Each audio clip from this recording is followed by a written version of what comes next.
Meine Damen und Herren, willkommen zurück zur 36. Episode von Play to Grow, der Podcast. Was haben wir heute für euch? Die meisten werden schon wissen, auf jeden Fall unsere treuen Hörer werden es auf alle Fälle wissen. Nämlich heute kommt Teil 2 von unserer Collaboration mit Sports Journey, der Podcast. Was genau ist es? Für die, die es noch nicht wissen. Also der Schwabe und Diese sind hier eingeladen worden zu einem anderen Podcast-Format, um unsere Geschichte zu teilen. Dieser Podcast Sports Journey wird gehostet auch von einem ehemaligen Fußballspieler.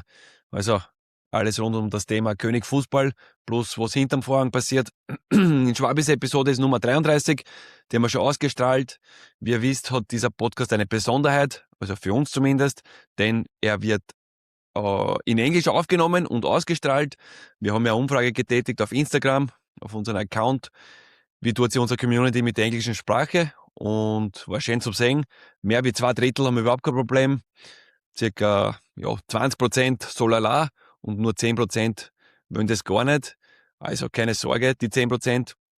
Also hauptsächlich, wir schauen, dass wir alles auf Deutsch aufnehmen. Hin und wieder kann es sein, dass so wie jetzt eine Sonderedition kommt, was wir auf Englisch einstrahlen, aber grundsätzlich bleiben wir der deutschen Sprache schon treu. Okay. Ich werde nicht mehr viel hinzufügen, zurücklernen, genießen. Genau, das wollte ich noch dazu sagen. Dieser Podcast gibt's auch im Videoformat. Das ist ja auch eine Neuheit für uns, weil normal gibt's uns nur in Audio zu hören. Jetzt bei Spotify und auch auf YouTube könnt ihr euch diesen Podcast auch mit Video reinziehen, sozusagen. Viel Spaß und wir freuen uns auf euer Feedback. Bitte nicht vergessen, die Channels liken und abonnieren und über jede einzelne Nachricht, Feedback, positiv sowie negativ, freuen wir uns. Also dann, viel Spaß. My journey, my life wouldn't be worth anything if I'm not sharing my stories. There needs to be a higher purpose, give people some inspiration. People associate footballers with a certain lifestyle, but that was not you. We play football not for titles, for make money, but to grow. What was the decision to move out of your comfort zone and leave your country? I guess unhappiness, dissatisfaction. The only way to escape was career. And I have 2 years ahead of me. Like, how am I gonna survive this? And that's why I found my peace of leaving the money aside. Tell me more about faith. What did you find about yourself? It showed me how flawed I am, because before, the football was my God. What was the hardest moment? I could not pass to you the ball on 5 meters because I lost my confidence. It's all I need is the head coach. It's this. That's all I need to hear. And I was, boom, back. The king again.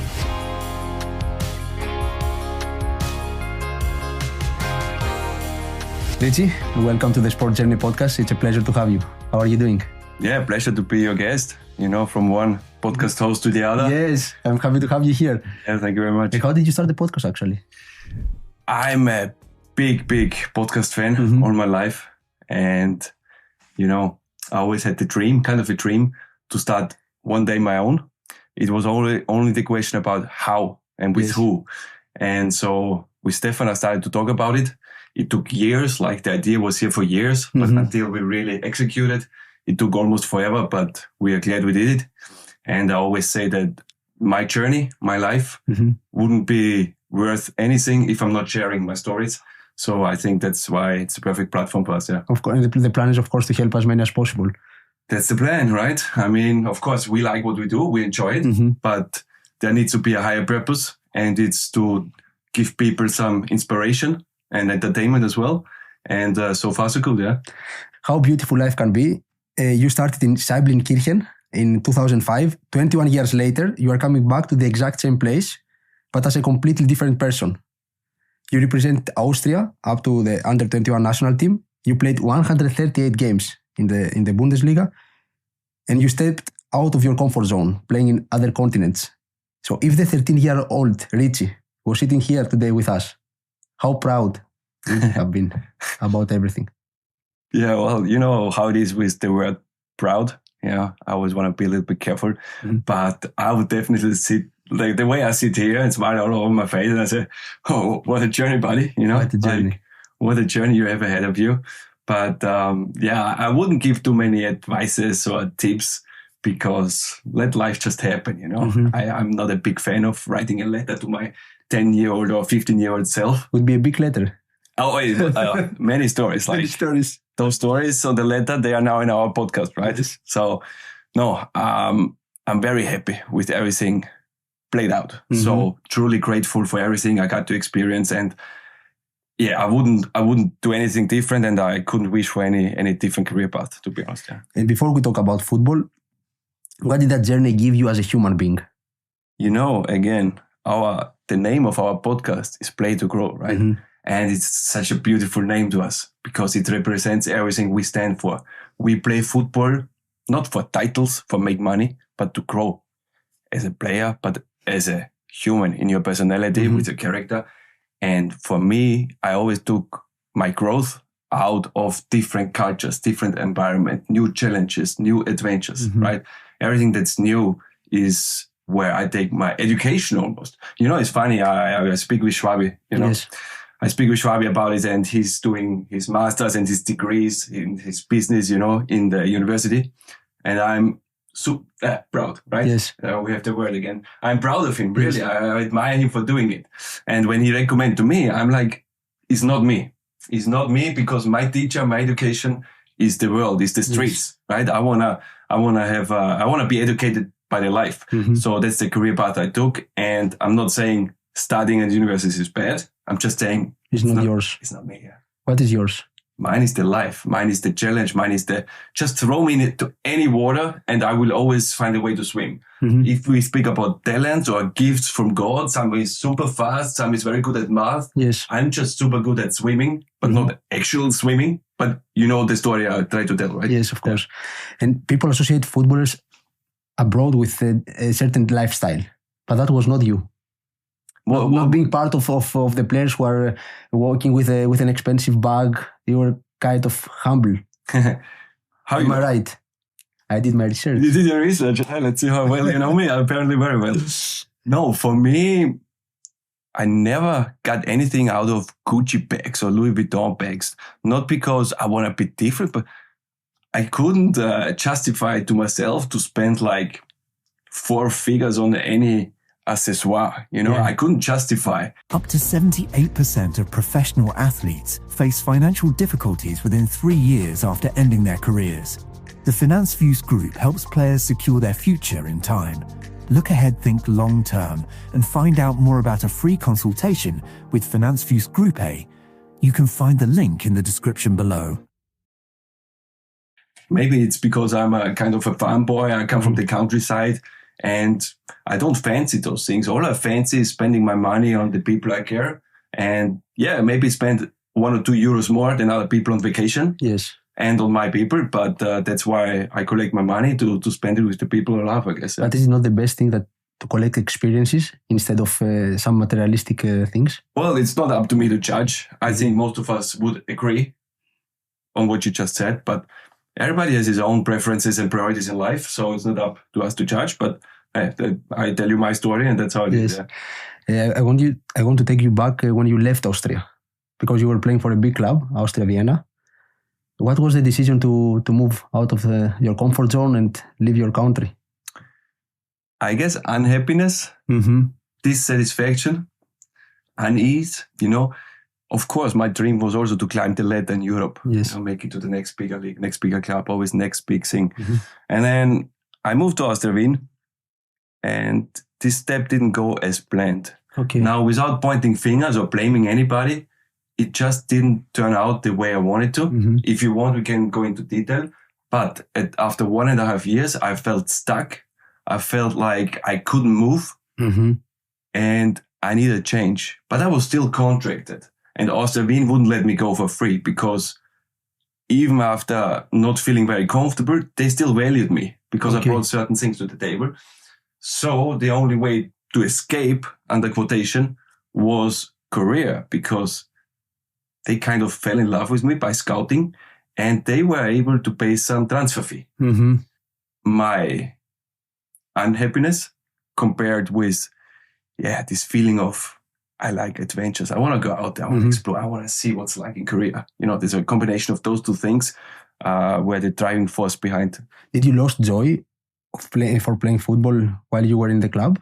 Yes, but more so, I just was angry all the time. Okay. It was anger that took over my life, where I was not really used to being a substitute. Okay. And here, the first time I experienced it, to be week after week being on the bench, I hated it. I got angry. So hate and anger filled me. And even when I walk home from training and spend time with family and friends, I was a pain in the ass to be around, I guess. Okay. So back then, I didn't understand. And I would argue that it was a good thing because I had this drive, this motivation.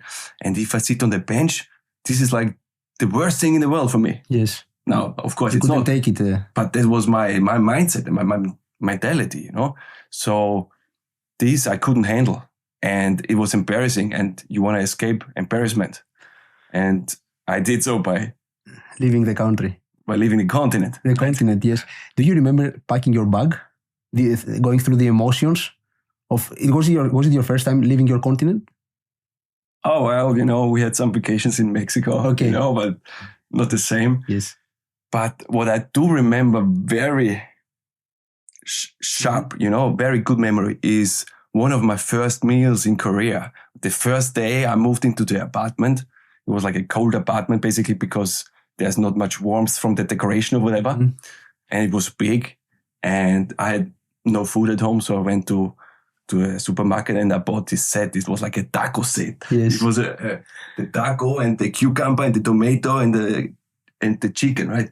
And I sit home and I open this and I prepare a taco and I sit there and think, wow, shit, it just started. It's like my 5th day and I have 2 years ahead of me. Like, how am I going to survive this? Look at me. I sit in an empty apartment with a taco set, like it's ridiculous. But at the same time, anything that's ridiculous excites me, So Even though you had a big contract, I assume, leaving Europe to go to Korea, I assume you had a good contract. well, to be totally frank, and not gonna tell you some stories that are not true. If the Korean team would have paid me the same money I would have made in Austria, I don't think I would have done it. I was preaching, the adventure, and I was not happy. But still, financial part was also Important. So there were 3 aspects that drove Yes. me there. Tell me a little bit about it because one thing is getting money, but at the same time you arrive there, even if you had a big contract, but the happiness was not there because you were alone in an empty apartment. Okay, so here's the deal. If as a boy, you dream, one time playing the stadium of Admira, right? And Yes. you say, one time to make money as a football player. And then you make money, say, one time 4 figures. It right? never And stops. It never stops. So you go to Korea, you open your first paycheck. Wow, that looks so nice. Yes. 2-3 paychecks later, you don't bat an eye. Like it became so normal. And you think, well, I heard this guy earns more than me. And you already get, feel like, Into this mindset. yes. Greedy. You get greedy. You become greedy because that's who we are as humans. That's just the nature. It's never enough and you become greedy. So that was the financial aspect. But putting this aside, I got there and Koreans are very cold in the beginning. Okay. They are very cold. They just walk by you. You basically walk first time in the kitchen area and the players you see the first time and they just walk by you. They don't even pay attention to you.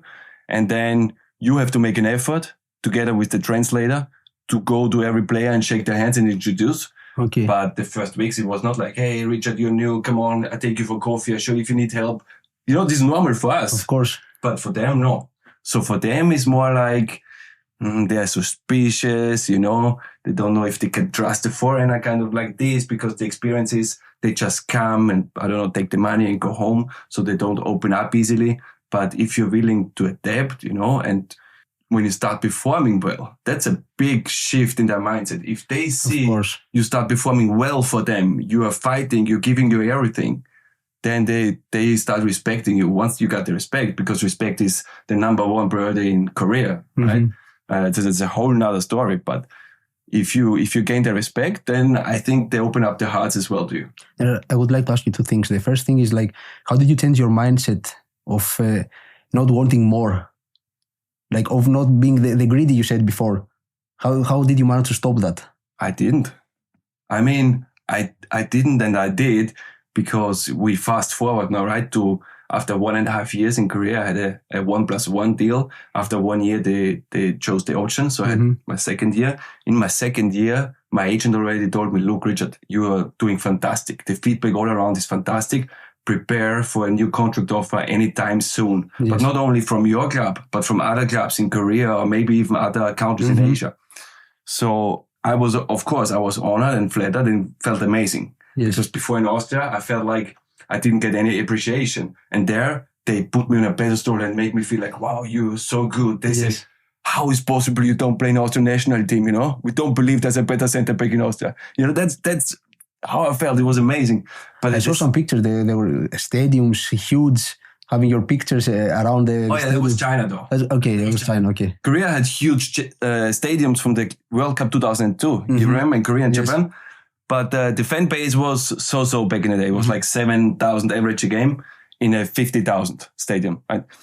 Anyway, so I had to make a decision because even though I was so in love with playing football, and it was so much fun. Once the game finishes, I go home and I'm by myself.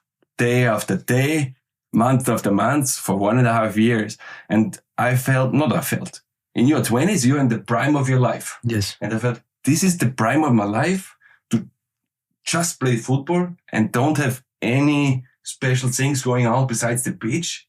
You know, and I kept pondering and wondering, like, kind of the purpose of life and pursuit of happiness. And yes, money is fine. So to anyone I spoke, I asked the question, so what shall I do? Shall I stay in Korea for another 3 years, spend like from 24 to 29, the prime of my life in Korea and don't have much action and adventure in my life? Because I felt after 1.5 years, you know, they're saying like, been there, done that. Yes. And I felt I've been there, I've done that. I've won a title. I was in the team of the season. And I felt I need something else. I need more. Whatever the more is, right? I need more. So to anyone I spoke, they say, hey, Rich, this money you have to take because it never comes again in your life. You can only be football player for so long, but you need to collect this money. And they always gave me advice from their perspective. What would they do, right? Yes. Without walking a mile in my shoes. Another saying. That's a typical thing that happens in humanity. Yes. And it's not, I'm not blaming. I'm just saying how it is. So I learned this lesson by, if somebody asks me for advice, it's one thing to say what you want to do, but you have to know who you're talking to. Yes. And so for me, it was this magical day. I told these stories many times, but maybe for your audience, this question was omnipresent. And on one game day, I went to the coffee shop and I sit down by myself, and on the wall was the world map.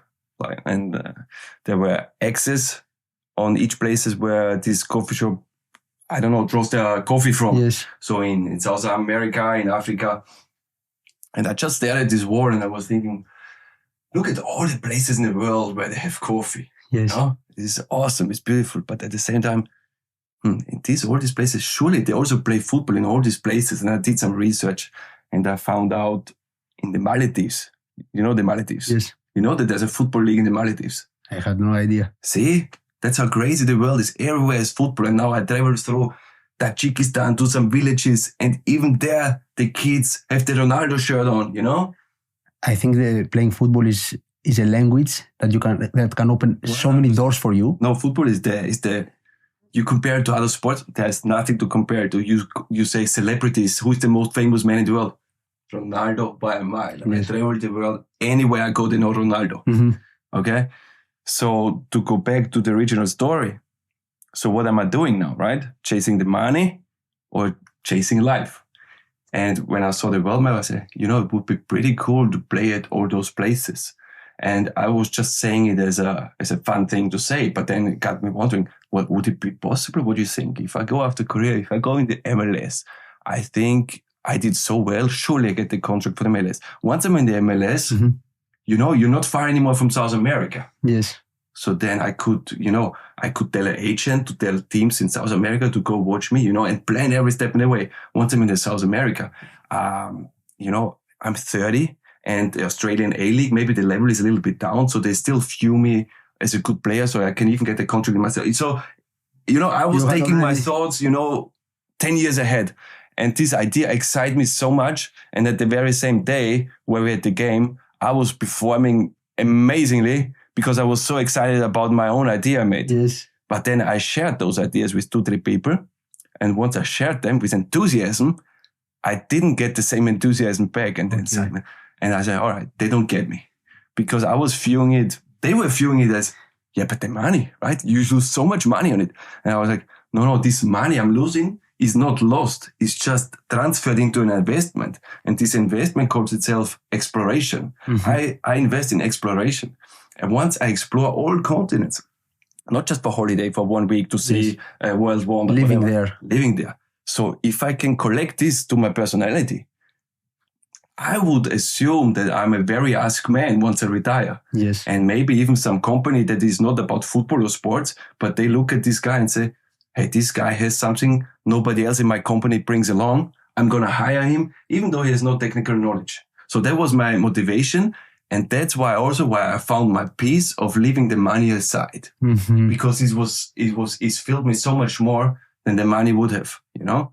So that's how I came to a decision in the end that left me with peace instead of crying over money. Because as it turns out, the naked truth, I don't even know, but after career, I didn't get what I want. I didn't get in the MLS. You were without a club. Yeah, for 3 or 4 months. And you expected to have a great offer. Oh, I expected like 20 offers from the MLS. I thought I can choose. I was in the team of the year with Kim Min-jae, I told you. Yes. Kim Min-jae, Yes, right? yes. So surely, but people view Korea, especially Asia, 10 years ago, was viewed different. If they want to scout a young, talented Korean, they look there. But for foreigners, they think only washed up foreigners go there and make some money, but they don't value them as high value players. And I didn't see it. I didn't see it coming. You can call me now like I'm a gambler. I gambled on going to the MLS and turned down several other offers, especially from Asia, until the train has left the station. And I was left with nothing for 3 months until Viborg could. And then the second division Denmark, they were battling the promotion. And always when I first heard it, I was, man, what I do in the second division? No chance. It's super embarrassing, right? I tell you just how I felt. Yeah, of course. Even though Viborg is I know the feeling. Yeah. And so, because you have been playing somewhere, you are the best player. Yeah. And then you go back and then So what do people think of you, right? Yes, but that's the problem. Why? It should be the question be what the other people think of you. So that's something I learned also much later on. Yeah. And I paid the price on my own career, trying to please everyone. Well, we speak about football, right? And sports, but this is for everyone in life. Of course. I cannot change my job. I don't know. I don't want to change my location, my house, whatever it is. People feel uncomfortable about change. And sometimes, or more often than not, it's also about the judgment of others. And this is something, it's so strong and I'm so aware of it. Yes. And yet, sometimes I just can't escape it, you know? We also chose a profession that is about getting the confirmation that you are good from everywhere. That's our profession. That was football. It's a little bit hard also to completely get out of this. Yeah, I agree.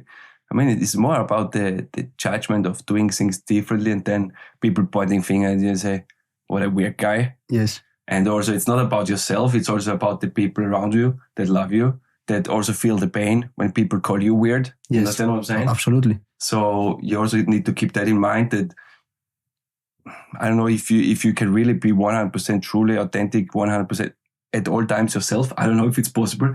It's kind of an imaginary dream, vision I have.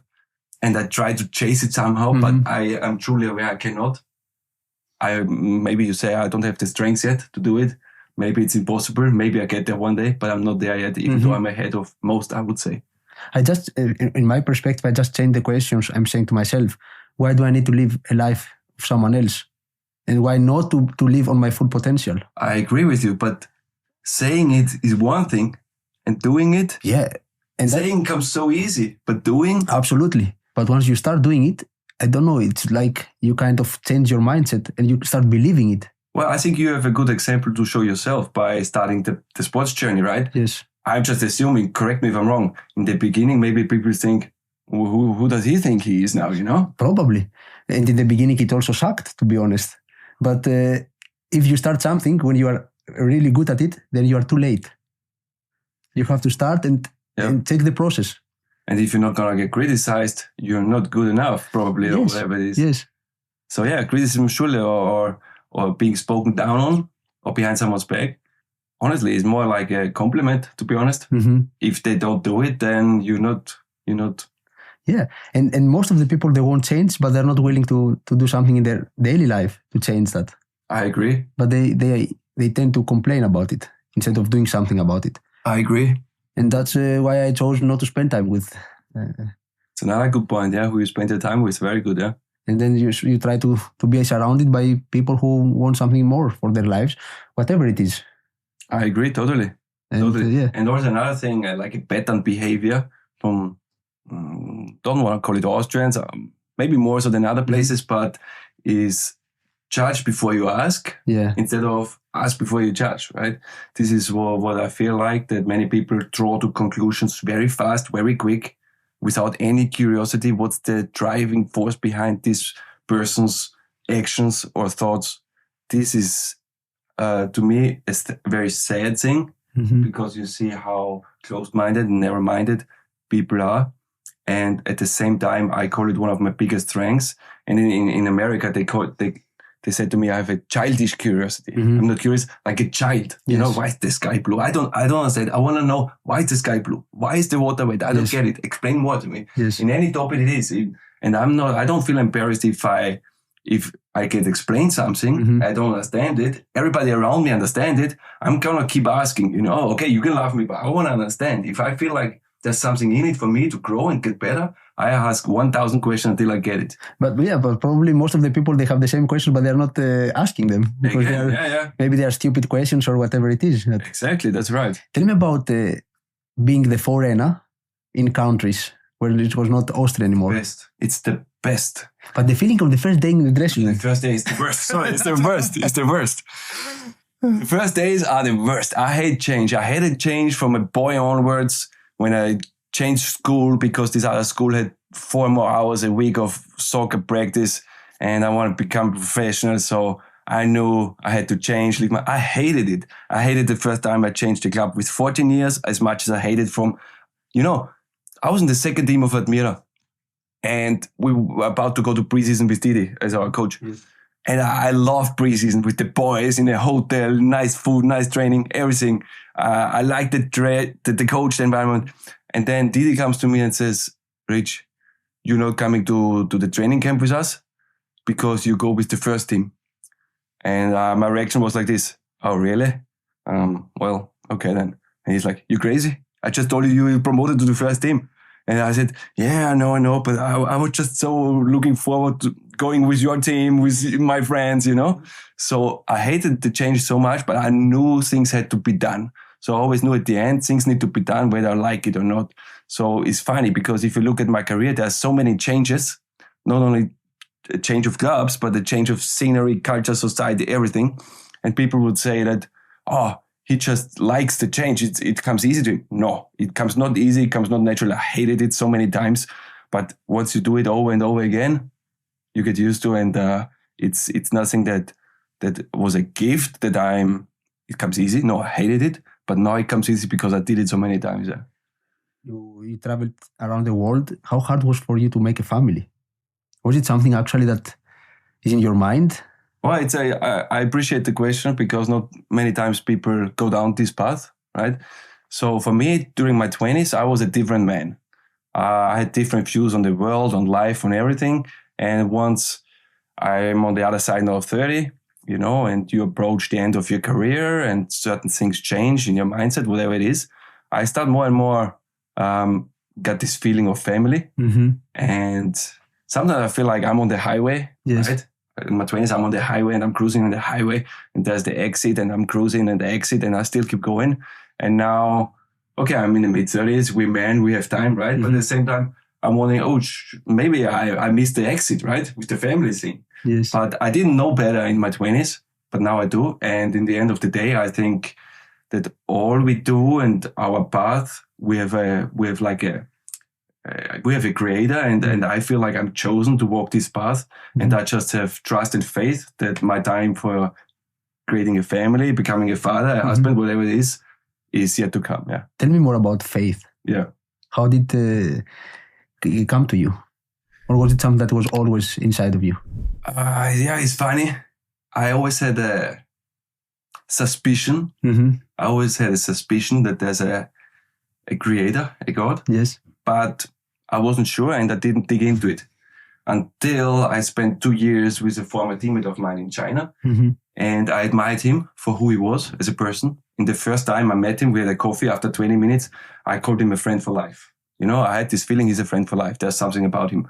And after 1.5 years, 2 years, towards the end of 2 years, I said to him, mate, I've spent 2 years with you. There's something about you I admire so much. I feel like I don't have it. You have a secret to life. And I want to know the secret source to your life. You know, what is it that makes you? And what was it? It's a weird question, right? If somebody asked me, I would not have, what you going to tell a person that asks you that question, right? You want to say, oh, wow, I'm surprised, I'm humbled, whatever. But he's like, no, I know.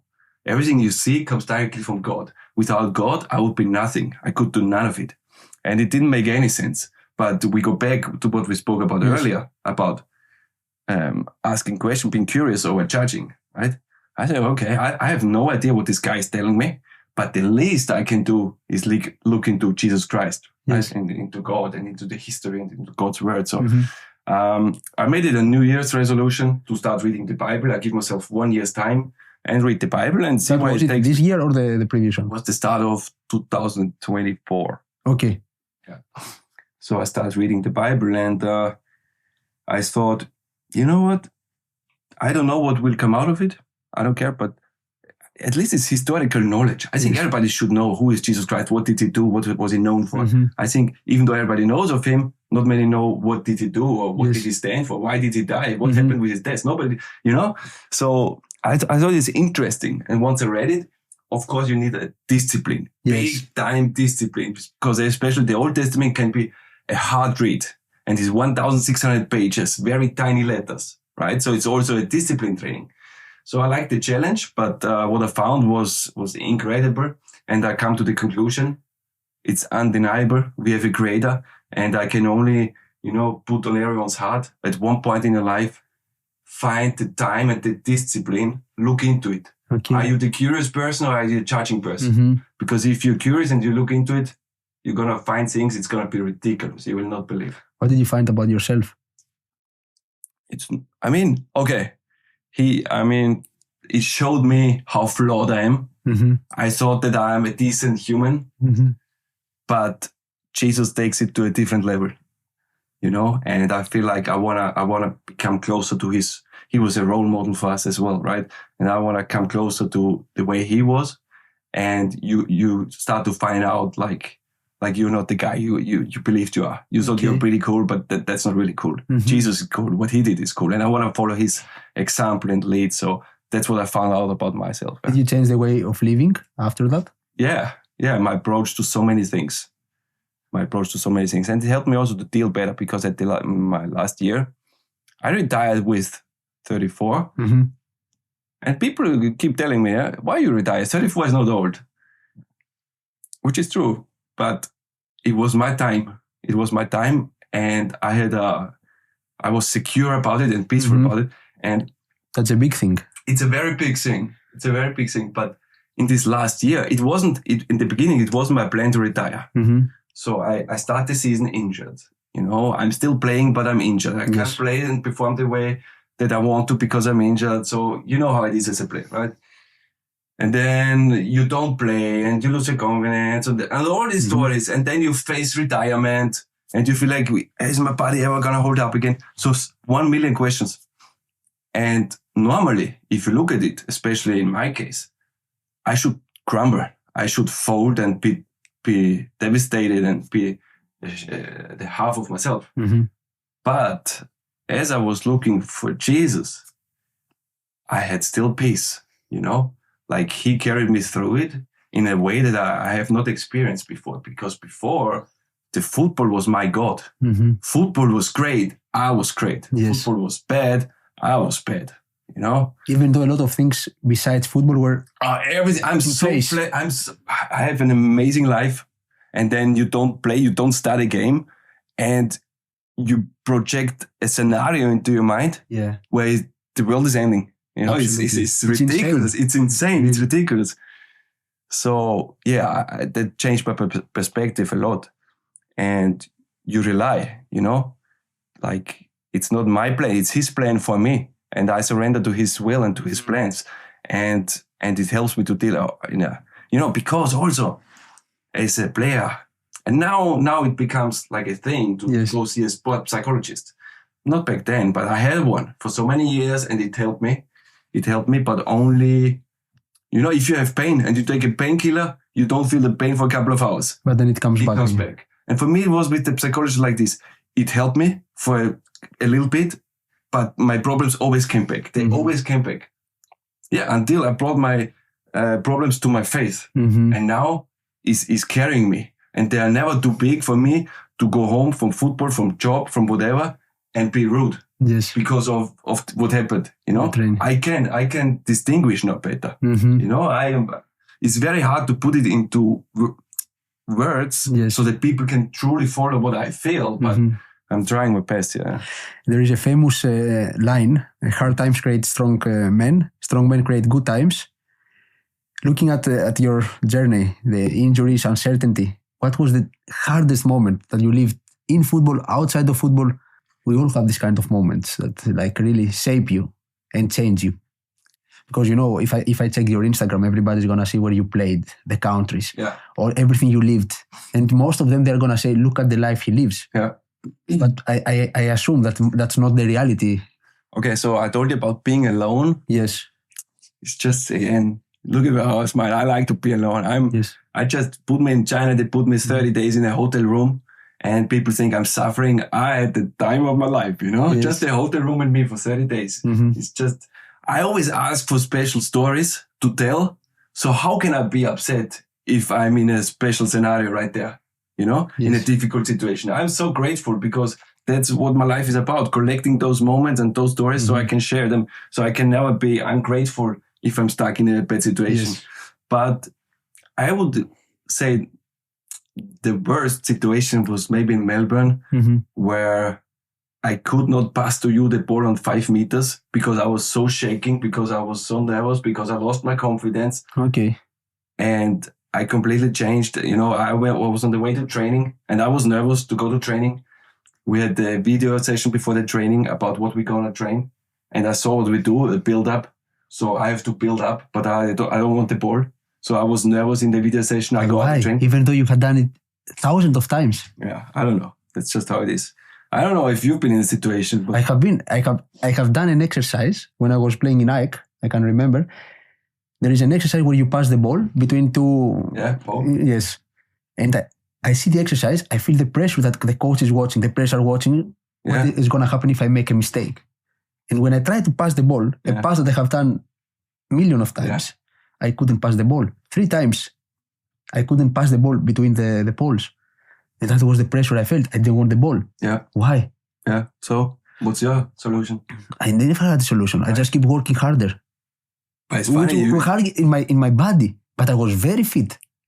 But I didn't see how to work in the mind. I didn't know how to work in the mind. That's what, for me, that was the case back then. So now looking back, you have an answer to this problem? I should have believed in myself and look at my business and not what other people are going to do about me or say about me. That was, why do I need to spend my energy? Like if I see you in this moment and I tell you exactly this, you think the next day you go to training? No, because that's why I don't regret anything I lived after that, because you cannot become the person you are today, even if you don't go through these moments. And the fact that I know how it feels, I can help the athlete now and go through the moment and tell him, look, it's not the way it is, and find the right words to approach him. Because they can tell you, but you don't really see it. But if you have someone who has lived it and tell him, look, it's not the way it is. You're good, you can do it. Okay, who is supposed to tell you this? It's a good question. No, I know the answer. In fact, I do know the Yourself. answer. It doesn't work. For me, it doesn't work. In this moment, I need the coach. I need the head coach. Okay. It's all I need is the head coach. The confirmation of him.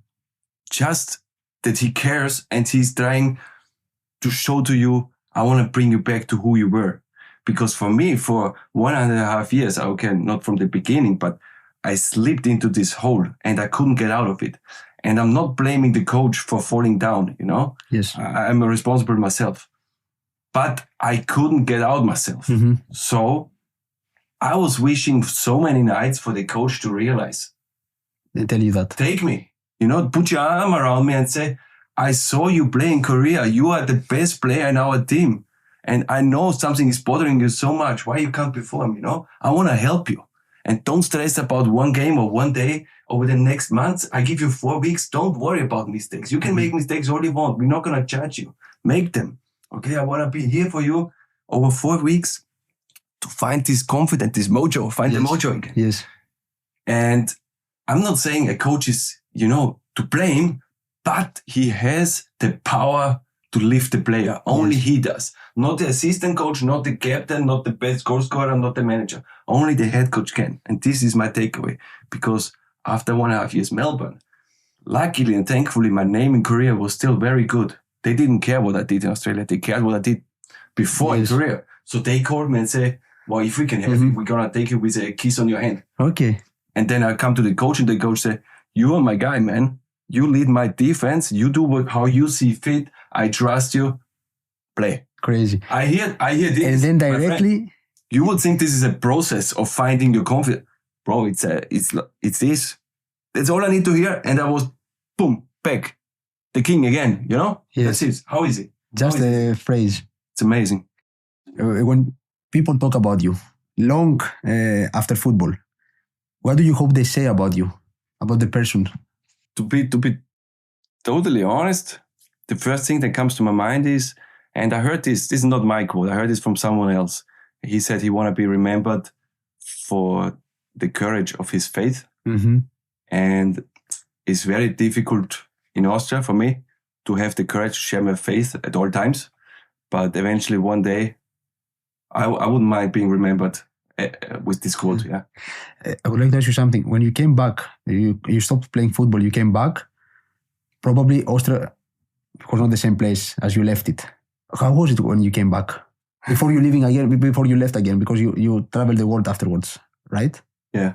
No, so I always come back around Christmas time. Okay. Yeah. Most places I've played at, they had the season was the whole year, like a full season, starting in March, finishing in November. So I always had December at home, Christmas at home. It was really beautiful. Regarding Austria and how it changes. Not really, does it? Did it? You live a couple of years here. Yeah. I mean, for me, whenever I go back, it's something like somehow everything has stuck at the same time, at the same pace maybe. Once I left the country. Yeah, no, for me, my friends, the same conversations all over again. Yeah, I agree. So I wouldn't say that there's much change. What changed is like the prices. I feel like this is always, I come back home and I say, what? Again? The coffee, another euro? To put another euro on top of another euro? Inflation, yeah. So I feel like it becomes more, okay, this is the world, inflation. But other than that, the people don't change really. Society don't change. Austrians who they are. And yeah. But you changed because you live the world. For me, that's a takeaway. Yeah. I mean, obviously, if you play 9 years in 4 continents and you're still the same, like you have to ask yourself, you wouldn't make it 9 years. Let's put it like this. Yeah. I prepared the 5 round, some quick questions. Then you can reply either by saying one word or just a sentence. Yep. One country that changed you the most. America. Why? I'm just curious. No, just. That's where I found the faith, and also at the same time we have the warmest, friendliest, kindest people I've met on my journey, for sure. One lesson football taught you too late. I would say football is not the most important thing, but at the same time I know because I made it the most important thing in my early 20s. It drove me so hard. Okay. So I don't think it's a bad thing necessarily that I learned it too late. One place that still feels like home. You know what? All the places. On the way here, I was just going through my mind. I was thinking about when I lived in China or in Korea. Yes. I remember this apartment all the time. And anywhere I look, doesn't matter if my time was successful or not. I have such a big smile of all the places. They are all my home. Really, I'm. Also, this is also maybe a misconception. People think because I saw a lot, I can now kind of rest in peace at home. It's the opposite. Because I've been to all the places, is kind of pains me. Yes.